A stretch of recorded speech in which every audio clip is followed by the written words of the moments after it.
하나님 말씀을 나누겠습니다. 예수 그리스도께서는 하나님 나라가 가까이 왔다라는 말씀으로 복음을 증거하셨습니다. 먼저 갈릴리 지역에서 전도를 시작하셨는데 예수님께서 가시는 곳마다 치유의 기적이 일어나고 병든 자들이 나음을 받는 일들이 일어났기 때문에 많은 사람들이 그것을 보기 위해서 예수님 주위에 몰려들었습니다.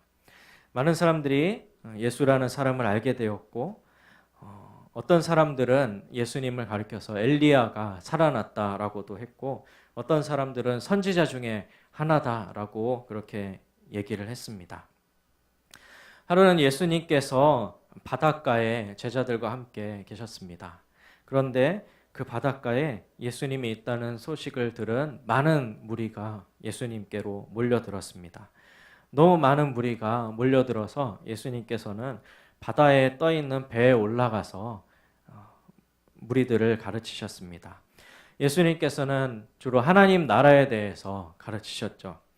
그리고 그 하나님 나라에 대해서 여러 가지를 비유로 말씀하셨습니다. 오늘 본문에서는 대표적으로 여러분이 잘 아시다시피 씨 뿌리는 자와 밭에 대한 비유를 무리들에게 가르치셨습니다. 그런데 이 무리들이 다 떠난 후에 예수님께서 홀로 남으셨을 때 12 제자들과 그 외의 제자들이 예수님께 물었다고 말씀하고 있습니다. 12 제자들은 우리가 잘 알고 있는 그 제자들인데 그 외의 제자들은 누구일까요? 예수님께서는 12 제자를 세우셨을 뿐만 아니라 그 밖에도 예수님과 동행했던 제자들이 있었습니다. 누가복음 10장에 보면 그 후에 주께서 따로 70인을 세우사 친히 가시려는 각 동네와 각 지역으로 둘씩 앞서 보내셨다고 말씀하셨습니다. 그리고 사도행전에 보면 마가의 다락방에 모인 무리의 수가 약 120명이나 됐다라고 기록하고 있습니다. 그러니까 예수님을 전적으로 따르고 예수님과 동행했던 제자들은 12명뿐만이 아니라 그 외에도 더 많은 제자들이 있었던 것이죠.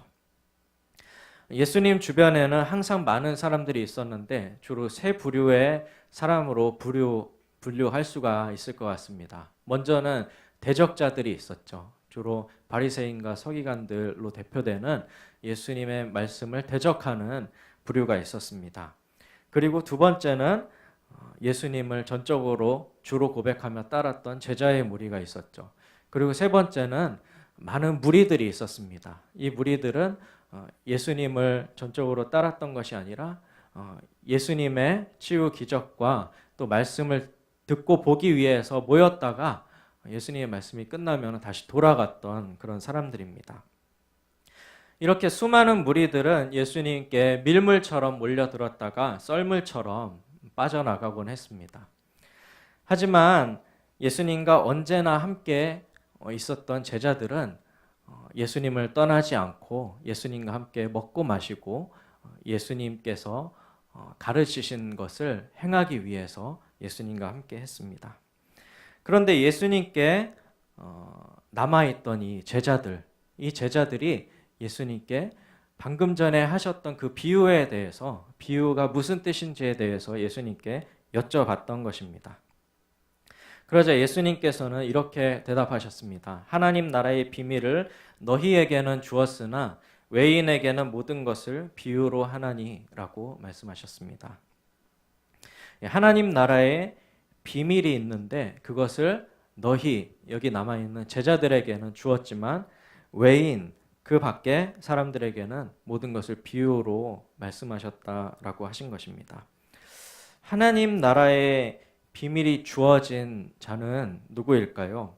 먼저 예수 그리스도라고 할 수가 있습니다. 예수 그리스도께서는 하나님으로부터 오신 분이시기 때문입니다. 언제나 하나님과 함께 계셨고 하나님의 뜻대로만 행하셨던 분이 바로 예수님이십니다. 요한복음 17장 4절에는 아버지께서 내게 하라고 주신 일을 내가 이루어 아버지를 이 세상에서 영화롭게 하였다라고 말씀하고 있습니다. 예수님께서 이 땅에서 하신 일은 오직 하나님의 나라를 증거하는 것과 하나님의 뜻을 이 땅에 이루는 것, 그 외에 자신을 위한 어떠한 일도 하지 않으셨습니다. 이런 예수님에게 하나님 나라의 비밀이 먼저 주어진 것이죠.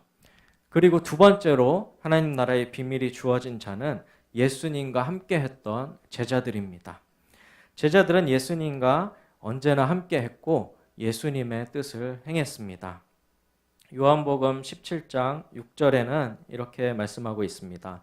세상 중에서 내게 주신 사람들에게 내가 아버지의 이름을 나타내었나이다. 그들은 다 아버지의 것이었는데 내게 주셨으며 그들은 아버지의 말씀을 지키었나이다.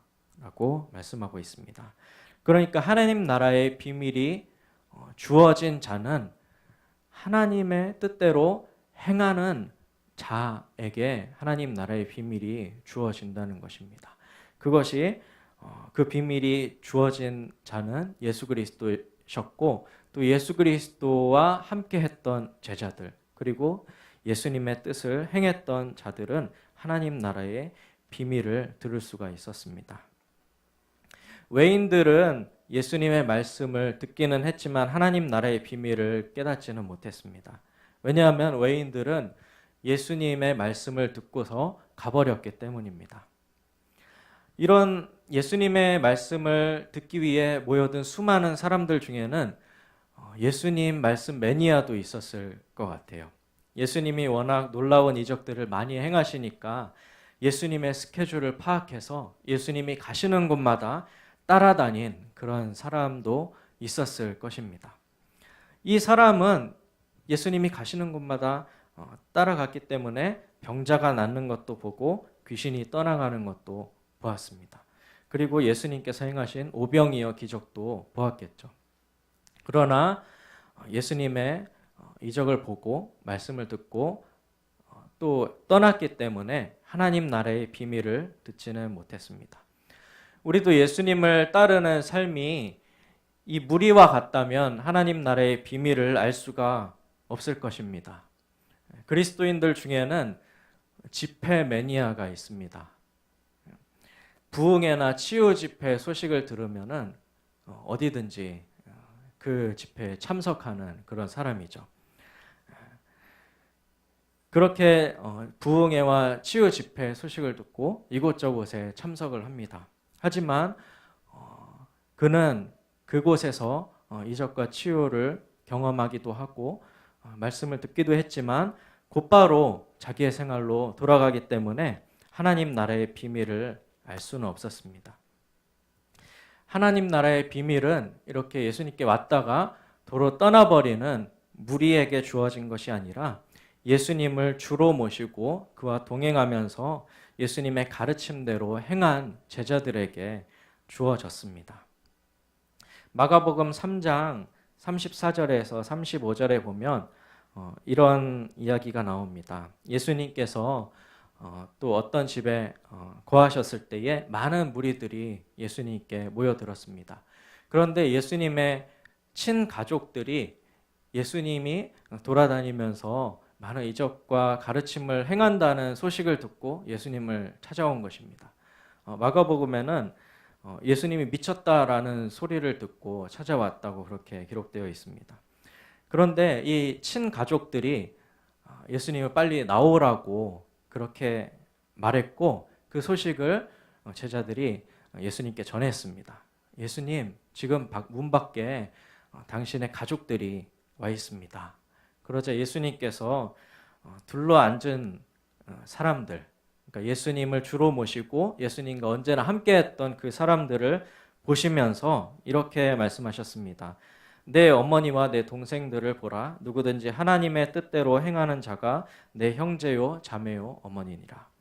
그러니까 예수님께서는 자기의 혈연이나 친족이라고 가족 또는 자기와 함께했던 사람으로 여기지 않으셨고 또 자기에게 자기의 치유와 기적을 보기 위해 몰려든 수많은 사람들도 제자로 생각하지 않으셨다는 것입니다. 예수님께서는 자기와 항상 함께 했던 둘러앉은 그 제자들을 보시면서 이들이 바로 내 형제요 자매요 어머니다라고 말씀하셨습니다. 그런데 오늘 본문에서 예수님께 하나님 나라의 비유에 대해서 물었던 사람들이 항상 예수님과 함께 다니면서 예수님의 뜻을 행했던 그 제자들인 것입니다. 그 제자들에게 하나님 나라의 비밀이 주어졌습니다. 그런데 이 제자들에게 주어진 하나님 나라의 비밀은 어떤 것일까요? 구약 성경을 어려서부터 읽어온 유대인이라면 누구나 다 공유하고 있는 사상이 있습니다. 그것은 바로 메시아 사상입니다. 그리고 그 메시아가 이루실 하나님 나라에 대한 사상입니다. 그때 메시아가 이루실 하나님 나라를 이루실 그때를 성경에서는 마지막 날이라고도 하고 그때라고도 합니다. 그런데 로마의 지배를 받고 있던 당시의 유대인들 사이에서 이 메시아 사상과 메시아가 이루실 하나님 나라에 대한 기대는 한껏 높아져 있는 상태였을 것입니다. 그러나 그것은 비밀이라고 말씀을 하십니다. 이 비밀이라는 단어는 헬라어로는 미스테리온이라는 단어인데요. 복음서에서는 마가복음의 오늘 본문 그리고 오늘 본문과 평행하는 마태복음과 누가복음의 평행 구절에만 쓰였습니다. 이 미스테리온은 영어 단어의 미스테리의 어원이기도 합니다. 미스테리라는 단어 아시죠? 신비 또는 비밀 이렇게 해석되는 단어입니다.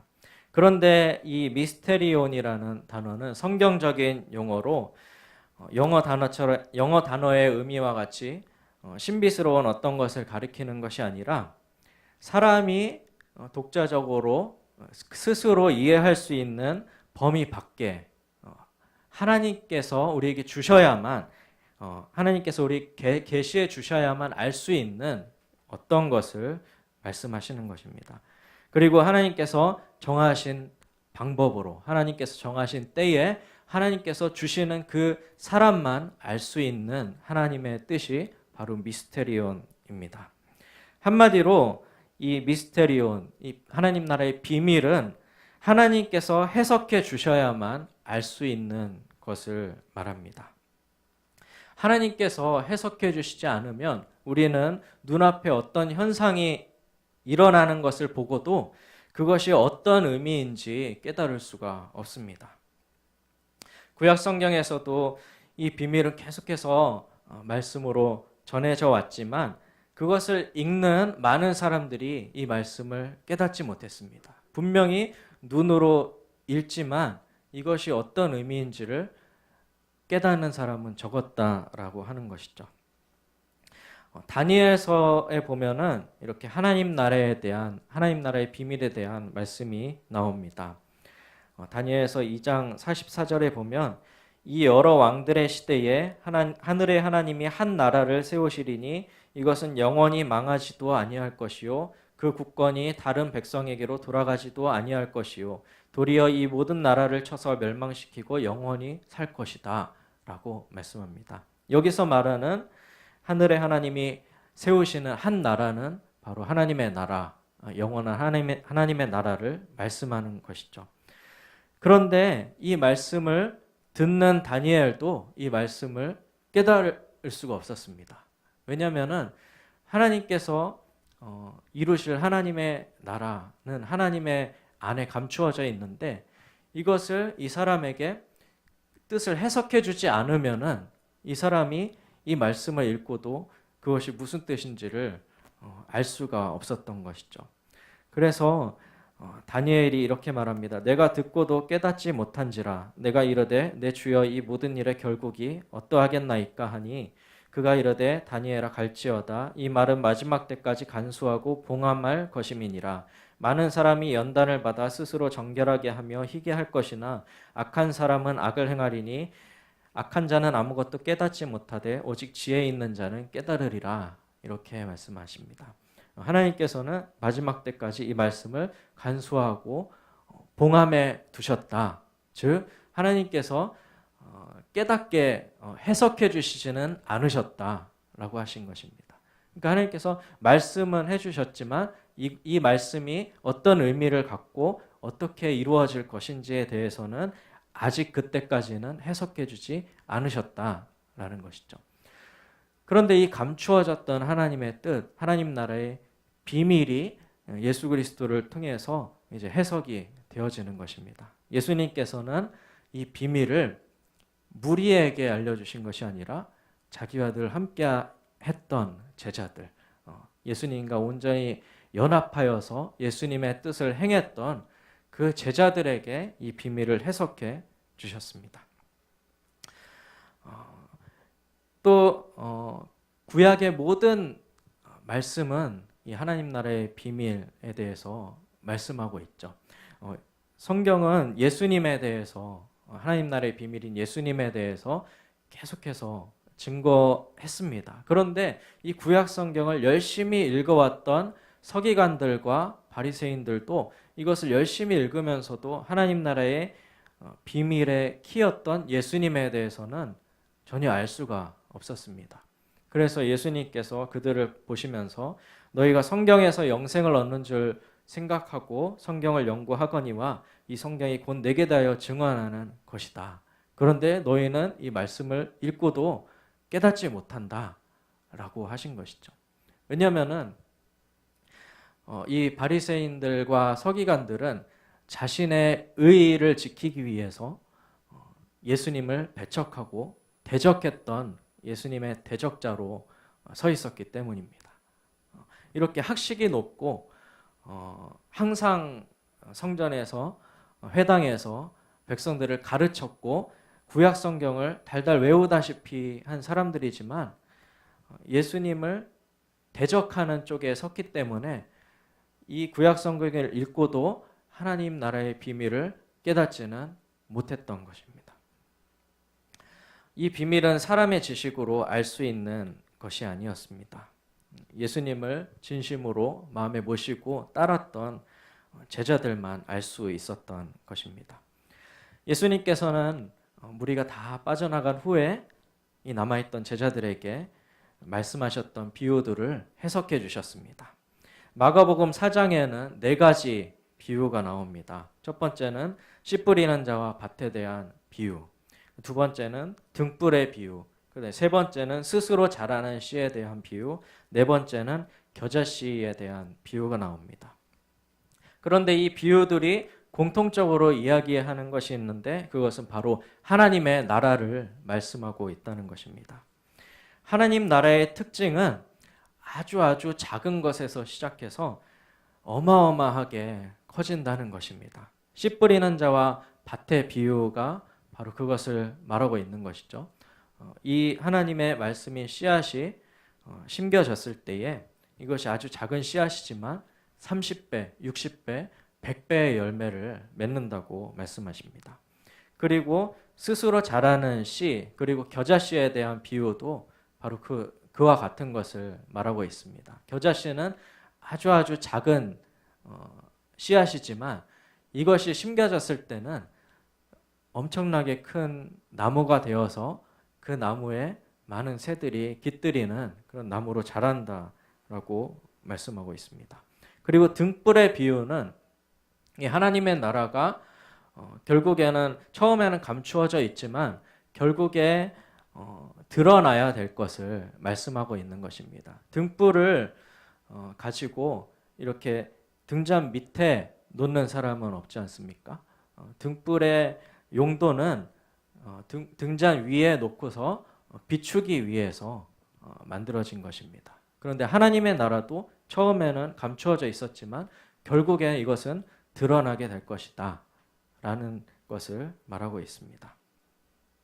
그 하나님의 나라가 예수 그리스도라는 그 한 씨앗으로부터 시작된 것입니다. 예수님 스스로 자신에 대해서 이렇게 말씀하셨습니다. 한 알의 밀이 땅에 떨어져 죽지 않으면 한 알 그대로 있고 죽으면 많은 열매를 맺느니라라고 말씀하셨습니다.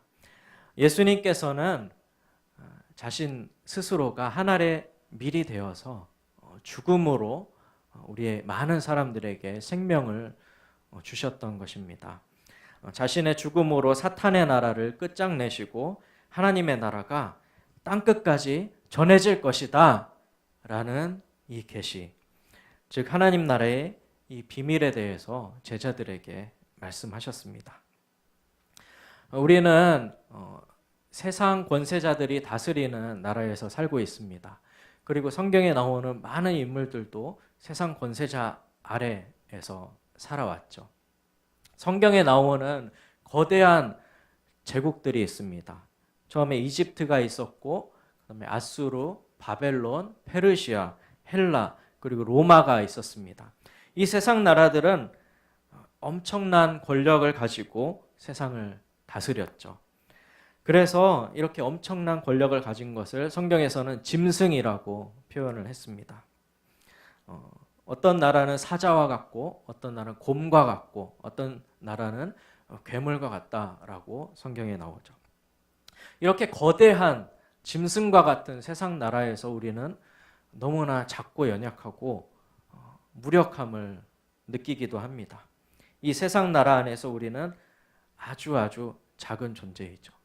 마치 겨자씨 한 알과 같은 아주 작은 존재인 것입니다. 그런데 이 거대한 세상 나라에서 하나님의 통치를 받으며 살아왔던 많은 사람들이 있습니다.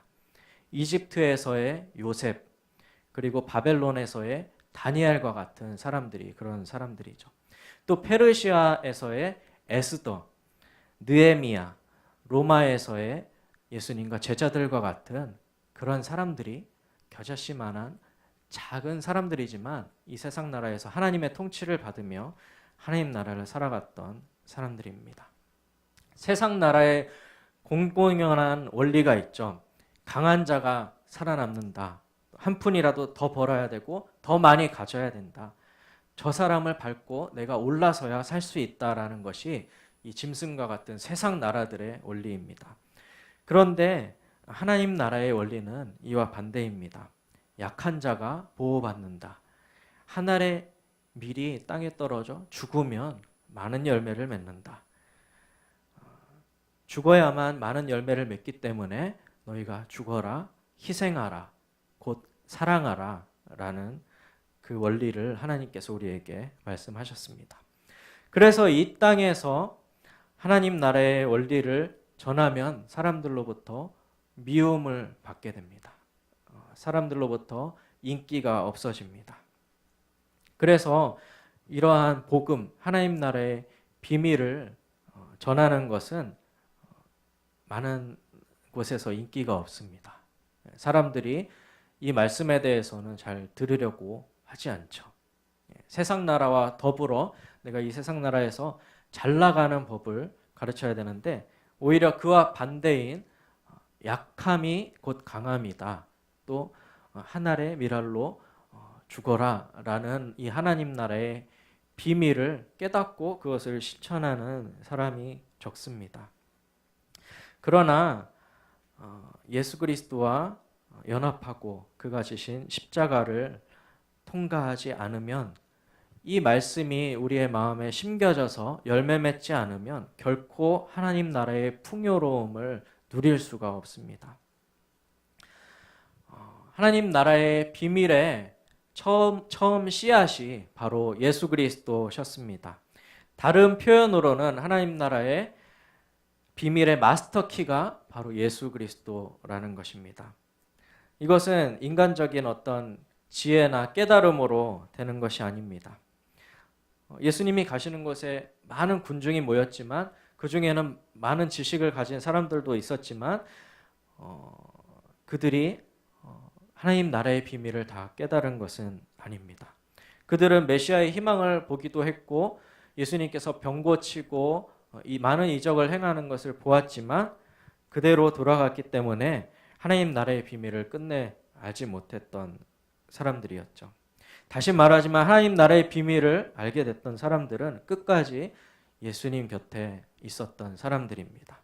끝까지 주님을 따랐던 사람들이고 주님의 그 십자가에 가시는 길을 목격했던 사람들, 그리고 십자가의 죽음을 넘어서 예수님의 부활까지 목격했던 사람들이 예수님으로부터 하나님 나라의 비밀을 전달받아서 그들이 사도가 되어서 이 땅 가운데 하나님 나라 비밀을 전파했던 것이죠. 예수님께서는 누구든지 나를 따르려거든 자기를 부인하고 자기 십자가를 지고 나를 따르라라고 분명히 말씀하셨습니다. 예수님의 말씀대로 예수님이 주신 십자가를 지고 예수님과 함께 동행하며 따르는 사람들은 하나님 나라의 비밀을 알게 되는 것입니다. 그리고 그 비밀을 알게 되면 알았기 때문에 더 많이 행할 수가 있습니다. 그리고 그렇게 행했기 때문에 더 많이 깨닫게 됩니다. 이렇게 행할수록 따를수록 더 많이 알게 되고 더 많이 알게 됐기 때문에 더 많이 행할 수 있는 이것이 하나님 나라의 비밀입니다. 그래서 예수님께서는 많이 가진 자가 더 가질 것이라고 그렇게 말씀하신 것이죠. 우리가 그러면은 지금 이 시대에 십자가를 진다는 의미는 어떤 것일까요? 예수님께서는 로마의 나무 형틀인 그 십자가에서 실제로 자기의 목숨을 내어 놓으셨습니다.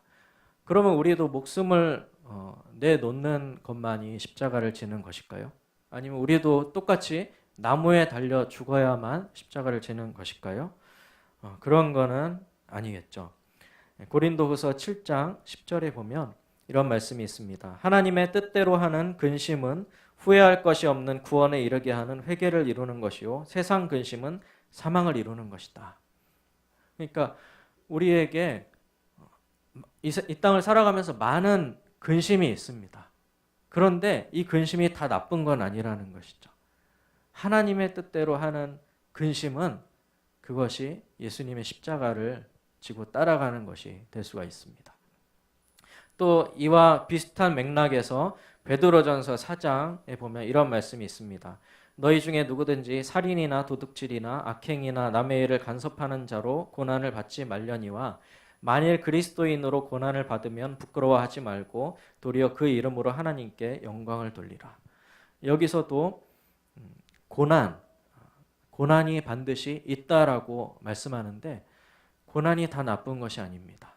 어떤 고난은 하나님께서 우리에게 주신 허락하신 고난이 있습니다.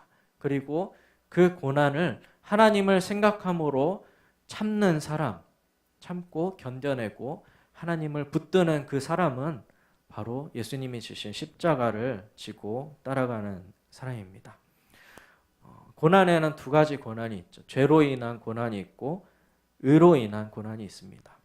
살인이나 도둑질이나 악행이나 남의 일을 간섭하는 이런 악한 일로 고난을 받으면 그것은 십자가를 지는 것이 아닙니다. 물론 똑같이 괴롭겠죠. 그러나 그것은 하나님이 바라시는 십자가를 지는 삶이 아닙니다. 그러나 하나님의 뜻대로 하나님의 말씀대로 살려고 할 때 주어지는 고난이 있습니다. 그 고난을 받아들이고 그 고난을 붙들고 하나님을 의지하고 그 고난을 이겨내는 것. 그 사람은 바로 예수님의 십자가를 지고 가는 사람인 것이죠. 말씀의 결론을 맺겠습니다. 여러분 주식 투자하는 사람에게 복음은 워렌 버핏이라는 사람을 만나는 것입니다. 워렌 버핏 아십니까? 투자의 귀재라고 하는 사람이죠. 그에게서 주식 투자를 배울 수만 있다면 많은 사람들이 기꺼이 큰 돈을 지불하려고 합니다. 지난달 6월에 이 워렌 버핏과의 점심 식사가 35억이라는 액수에 낙찰이 됐습니다. 이 워렌 버핏과 점심 식사 한 끼를 하는데 35억을 지불하고 먹었다는 것이죠. 우리는 이 35억에 낙찰받은 사람을 어리석다라고 비난할 수도 있습니다. 아니 무슨 한 사람을 만나는데 35억씩이나 들여서 점심 식사를 해야 되나? 너무 어리석다 라고 생각할 수도 있죠. 그러나 낙찰받은 그 사람은 오히려 비난하는 그 사람들을 어리석다라고 할 것입니다. 왜냐하면 그 사람은 그 35억 이상의 가치를 워렌 버핏과의 만남을 통해서 얻었기 때문입니다. 그 사람이 워렌 버핏으로부터 투자의 비결을 배워서 더 많은 수익을 남기면 되는 것이죠. 그런데 세상 나라에서의 복음은 이런 것이지만 하나님 나라의 복음은 무엇일까요? 메시아와 그가 이룰 하나님의 나라를 꿈꾸는 사람들에게 복음은 바로 예수 그리스도를 만나는 것입니다. 그 예수님으로부터 하나님 나라의 비밀을 전달받고 알게 된 사람들은 자신의 모든 소유를 다 버리고 그를 따르게 됩니다. 왜냐하면 예수님께로부터 받은 그 하나님 나라의 비밀의 그 가치가 얼마나 크고 놀라운 것인지를 알기 때문이죠. 그래서 예수님께서는 하나님 나라에 대해서 이렇게 또 비유로 말씀하셨습니다. 천국은 마치 밭에 감추인 보화와 같으니 그 보화를 발견한 사람은 기뻐하며 집에 돌아가서 자기의 모든 소유를 팔아 그 밭을 살 것이다. 그 보화의 가치를 모르는 사람은 자기의 모든 소유를 팔아서 이 밭을 산 사람을 비난할지 모르지만 이 사람은 하나님 나라의 비밀을 알게 되었고 그 가치를 알게 되었기 때문에 자기의 모든 소유를 다 팔아서 이 밭을 사게 된다는 것입니다. 예수님이 십자가를 지셨을 때 물론 처음에는 제자들이 다 도망을 갔지만 그 후에 예수님의 부활을 목격한 후에는 모두가 다 예수님과 함께 십자가를 지고 기꺼이 죽음의 길로 걸어갔습니다. 무엇이 이 제자들을 그 십자가의 길로 걸어가게 했을까요? 이 제자들은 예수 그리스도를 통해서 계시된 하나님 나라의 비밀을 깨달았던 것입니다. 그리고 예수님께서 계시해 주신 하나님 나라의 그 비밀의 그 핵심, 십자가의 죽음, 희생과 십자가의 죽음에 연합될 때만이 부활에 이르고 하나님 나라의 풍요로움을 누릴 수 있다라고 하는 그것을 깨달았기 때문에 기꺼이 십자가를 질 수가 있었습니다.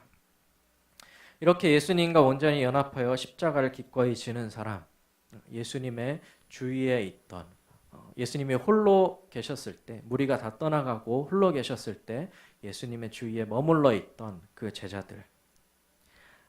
제자들은 하나님 나라를 누리며 그 풍요로움 가운데 살아갈 수가 있었습니다. 예수님께 왔다가 놀라운 이적만 보고 떠나가는 사람, 또 비유만 듣고 가는 사람은 알 수 없는 그 하나님 나라의 풍성함을 누리게 되는 것입니다. 그리고 그렇게 하나님 나라의 비밀을 깨달은 사람들을 통해서 이미 하나님의 나라는 사탄의 나라를 정복하고 30배, 60배, 100배의 열매를 맺어가고 있는 것입니다.